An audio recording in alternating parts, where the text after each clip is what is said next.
everyone, and welcome back to Inside ArtScroll, where the books you read and the people who write them come to life. We are joined today by Rabbi Yisroel Besser, author of the brand new Nishmas, Soul of Creation, a wonderful new book published by ArtScroll. And Rabbi Besser is known as a biographer par excellence. You have many best-selling books. This book seems, on the surface anyway, to be somewhat different from the books that you've authored till now. Tell us how it is or isn't, and why you decided to devote such time and effort to putting out a book on one solitary tefillah. Right, thank you so much. First of all, thank you for having me. It's always a pleasure to schmooze with you and to be here. You're asking two different questions. So the first question of how is it different? The biographies that you write, people read them about people, tzaddikim, regular people, mechanchim, people that they see, and it lifts them up and it brings out wakes up certain things in them, they respond a certain way. So it's kind of building from the bottom up. A sefer, when you're working with a Torah work and a timeless traditional nusach like Nishmas that goes back to Kadmainim, it's not a biography, you're not telling anybody's story, but you're essentially doing the same thing, is that you're trying to take the real world of Ruchnius and make it alive, and make it relevant to you, and show you your connection to this and why this is really yours. So it's not that different at all, because you're using the English language, the written word, as a means of taking something holy and trying to make it something that could connect with you, digestible, palatable, something that comes alive to you. With Nishmas in particular, it wasn't as hard as one would think. And to answer your second question of why now, the credit really goes to the good people here, to Rabbi Yisroel and his staff at ArtScroll. He felt they were very much attuned, as you know, to the needs and to the thirst of the people. And there's so many works of halacha, of everybody's learning the daf, and there's so many svarim coming out, entire Shabbat Peh, and biographies, of course. But he was saying there's a thirst to connect to the Rebbetzin Shalom, to connect to Hashem one-on-one in a way that we haven't seen, or he hasn't seen in years past. And taking out one part of the siddur, he thought would be a good example, or a good way, or a good means of being able to communicate what people are feeling. And what's feeling better than Nishmas? Nishmas is a national treasure. It not only on Shabbos, when it's the high point.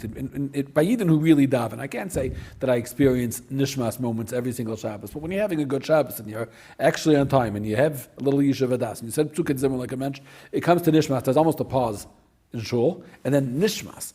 And lately, Nishmas has become a phenomenon.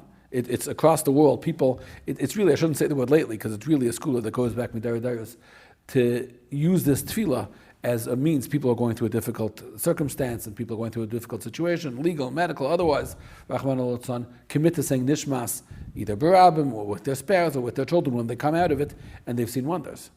So it's a davar b'ita, it's the right time for it. Now, many people know of Nishmas as being associated, the recital of Nishmas as a skula or as a schos, being associated with Rebbetzin Batsheva Kanievsky. And I was told that you were zeichet to get some kind of correspondence from Rav Chaim Kanievsky with regard to the tefillah. Could you talk about that? Yeah, so we had a very, very special experience and opportunity this week. There's a woman in Great Neck, Mrs. Charlene Aminov, she has a very big following, and she calls it her Nishmat army. She has women of varying levels of observance, and she has brought them the gift of Nishmas. And if you look at the words of Nishmas, and I hope this comes through in the book, in the Sefer, it's a tefillah and a thanks at once. It's everything. Every line over there is asking and thanking and asking again and thanking again. It's really the essence, the crux of what it means to have an active connection with the Rebbetzin Shalom. So she told me that she had been inspired by Rebbetzin Kanievsky. She was one, and I remember myself being in the house, in Rav Chaim's house, and Rebbetzin Kanievsky giving out these cards that she had printed to people and telling them to say Nishmas. So I wanted to learn more about where the school came from. So I sent in the questions to a friend of mine, a friend of ArtScroll, Rav Shai Groucher, who's a ben bias by Rav Chaim's house. And I asked him, what do you find out from me? He says, find out, I'll ask the Rav myself. So could you write up the questions? So I wrote them in Lashon Kodesh, and he went over to Maran Rav Chaim Shlita with these questions, very emotional. And one by one he answered, and he answered the questions, they're all written in the introduction to the book. Where did the school come? He said, first of all, it's just unbelievable. They asked Rav Chaim, why does Nishmas work as a schooler? Where does that come from? Who says? So he says, it's a svara. Svara means it's reason, it's logic.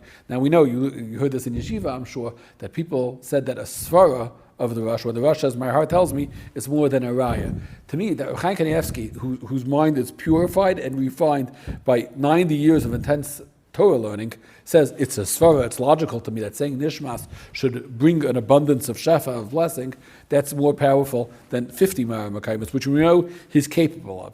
But then he said, it's brought down from Kadmainim to say Nishmas, but he said it's something he received as a child from his father, from the Steipler, that saying Nishmas, when a person commits to saying Nishmas after undergoing a challenging time, should work. We asked him if it's for men and women because, I knew from Mrs. Aminoff that her army is primarily a female army of people saying Nishmas. He said very much it's for men and women as well. It's equally effective and it has the same potency. We asked when's the right time of day to say it. So he said after Chatzais. That was interesting to me. I thought that was a chiddush. After Chatzais, right day, midday, not midnight. The second half of the day is the right time to say Nishmas. Mm-hmm. Did he talk about saying it with a minyan, without a minyan? He didn't, but the good Jews of Jerusalem who live minhagim, there's a minyan every night by the Kaisel. I'm sure you've seen it. Yeah. At a Chatzais at night, there's good Yerushalayim Yidden who are there screaming at Nishmas every night. They go close to their Nashim. A lot of them come with their spouses so that they could join together with them and say it. And they've been doing this for years. So you embark on this project to write really a commentary. You're not just translating Nishmas or elucidating it. It's a commentary that brings out the beauty of the words through stories, through insights. Where does one start? I know you said there are a lot of svarim on Nishmas, but where do you start? And what was your goal ultimately? What was the underlying message that you want someone who reads this to walk away with? I think the goal was not to overwhelm them. We're not here to say a shtickle Torah or to ask questions for you to say over at your Pesach Seder. It's not that kind of work. It's a work, I would call it, I would hope it's poetic and emotional and engaging enough that you feel alive and you realize that this is a life after. When you're saying the words, Paida, Umatzel, Farnes, Va'ina, Umarachim, the Chsvar and Ashkenaz have different naschais, so that was a little tricky. We had to figure out, Ein lanu melech ela ata, or Ein anachnu maspikim. When you're saying those words, we're just going to try to take you into the depth of those words and let you feel what you're saying.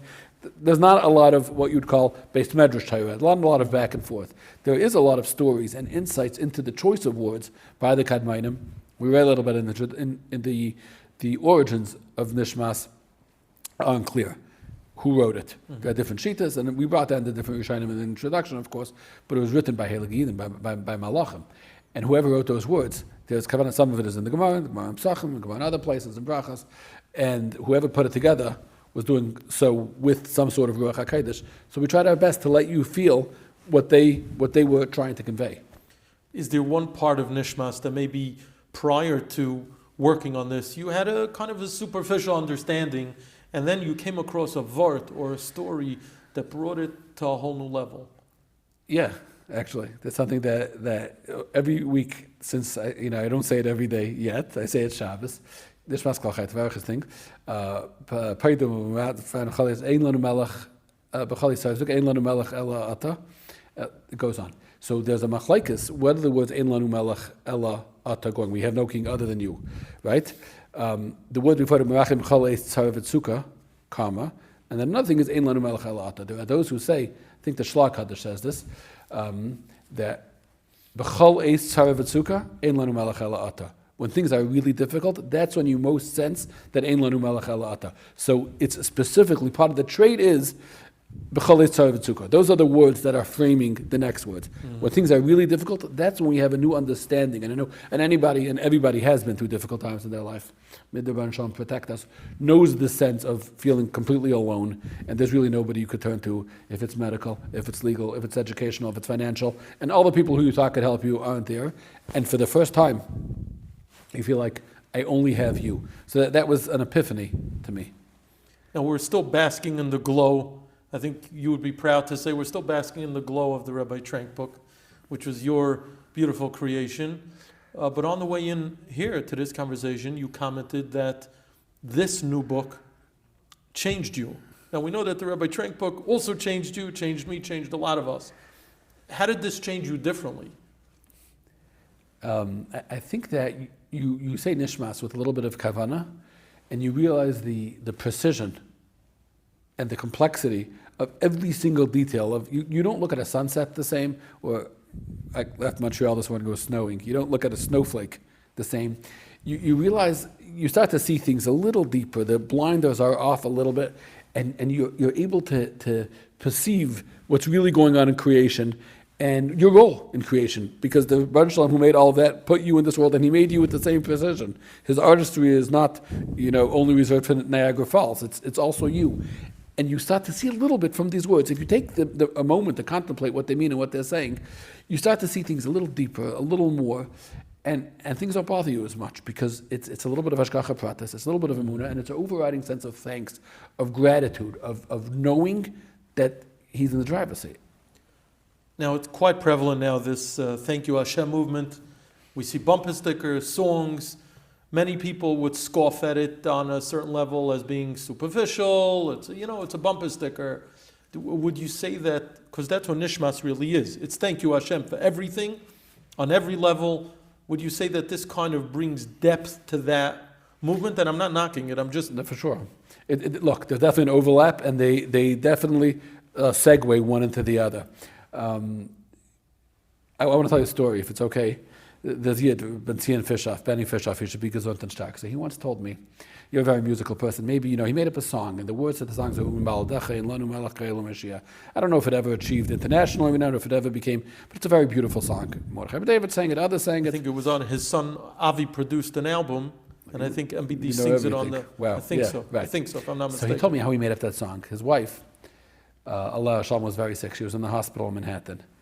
And he went to spend Shabbos with her in the hospital. She was davening, I think, at Parky's synagogue. I don't remember which. One of the shuls close to the hospital in Manhattan.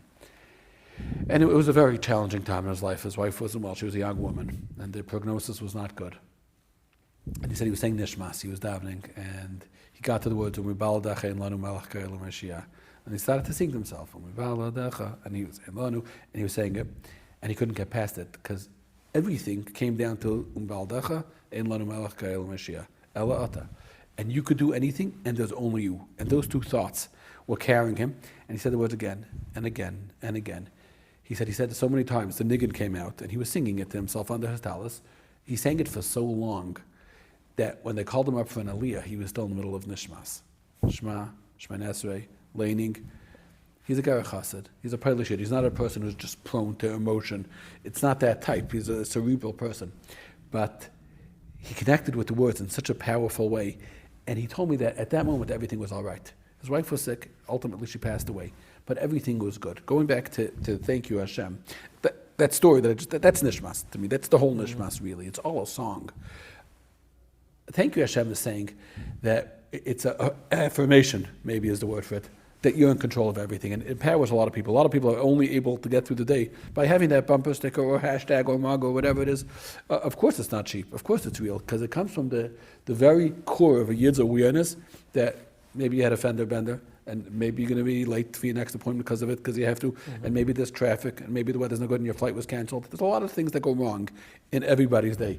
If you're able to live with Thank You Hashem, Ein Lanu Melech Ela Ata, you're always going to be happy. So the jumping up and down, Thank You Hashem, is really saying, sometimes things are better, sometimes things are worse, but there's this acknowledgement at the core that it's all from you and we're okay. We're very excited to welcome this new volume. I believe that this will be a springboard, Hashem, for people to appreciate the entirety of davening. Sometimes people are overwhelmed. You look at the Hallelujahs, they're all songs. For sure. And they're all odes and expressions of thanks. But we get overwhelmed when you look at it at the entirety for sure, that it was a gift for me davening. To be able to take a few months and just focus on this.